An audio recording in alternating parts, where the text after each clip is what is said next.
No words, అసలు words అనేది లేదు.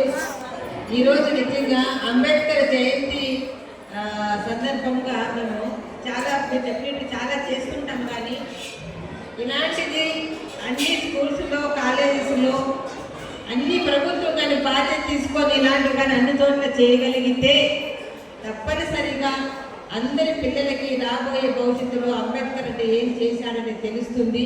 దీనికోసం బాస్ శివప్రసాద్ తప్పకుండా బాధ్యత తీసుకోవాలి. ఇదొక పోరాటం చేయాలి. ఇంకా అన్ని చోట్ల దీనిపైన ప్రదర్శన జరగాల్సిన అవసరం ఉంది. మేము కూడా ఈరోజు కొంతమంది పిల్లలు బలవంతంగా పట్టుకొచ్చా, ఎందుకంటే తెలియాలి, తెలియకపోతే కష్టం మనకి. బట్ సినిమా కాదు సార్ కావాల్సింది, మీలాంటి వాళ్ళు సార్ మా ప్రభావం దీనివల్ల మీకు అందరికీ వచ్చారు. రమాబాయి గారు మేడం మీకు సెల్యూట్ అండి, మీకు సెల్యూట్ ఏం చెప్పలేము మీకు.